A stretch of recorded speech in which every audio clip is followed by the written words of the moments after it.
BJP ने आप और कांग्रेस पर साधा निशाना। अनुराग ठाकुर बोले, देश विरोधी ताकतों से हाथ मिलाते हैं आप और कांग्रेस।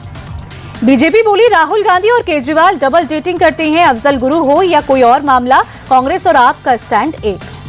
सैफ के हमलावर के कथित रूप से बांग्लादेशी होने पर दिल्ली बीजेपी अध्यक्ष सचदेवा ने केजरीवाल को घेरा। बोले, उस दिन तो प्रेस कॉन्फ्रेंस कर हिमायती बन रहे थे, अब अपराधी के बांग्लादेशी होने पर भी जवाब दे। वीरेंद्र सचदेवा बोले, अवैध घुसपैठिए देश के लिए खतरा हैं।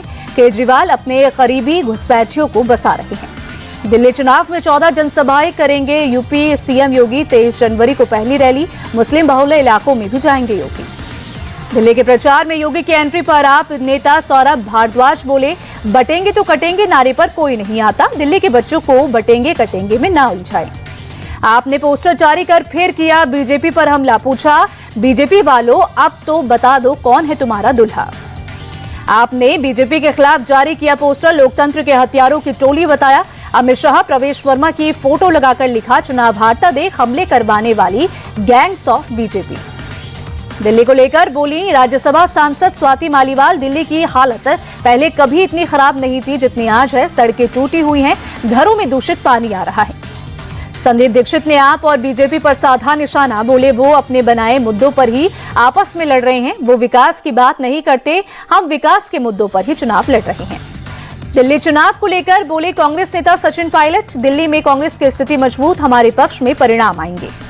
पायलट बोले, दिल्ली की जनता आप और बीजेपी के बीच वर्चस्व की लड़ाई में पिस रही है। लोग शीला दीक्षित के विकास को याद कर रहे हैं। कांग्रेस एक बेहतर विकल्प के रूप में सामने आई। दिल्ली के ग्रेटर कैलाश में बीजेपी का चुनाव कार्यालय का उद्घाटन सांसद बांसुरी स्वराज और उम्मीदवार शिखा राय ने किया उद्घाटन। मुंबई में शरद पवार के घर पहुंचे उद्धव ठाकरे, मौजूदा राजनीतिक स्थितियों को लेकर चर्चा। मलकीपुर उपचुनाव पर बोले यूपी कांग्रेस अध्यक्ष अजय राय, पूरी ताकत से इंडिया अलायंस का समर्थन कर रही है कांग्रेस। जनता इस बार बीजेपी को सबक सिखाएगी। विधानसभा चुनाव से पहले बिहार में सियासत गरमाई। पशुपति पारस ने एक हफ्ते में दूसरी बार लालू यादव से मुलाकात की।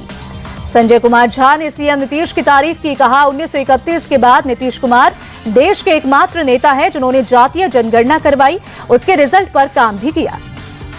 जेडीयू सांसद संजय कुमार झा बोले, इंडिया अलायंस की मीटिंग में राहुल गांधी जातीय जनगणना के मुद्दे पर खामोश रहते थे और आज जातीय जनगणना की बात कर रहे हैं।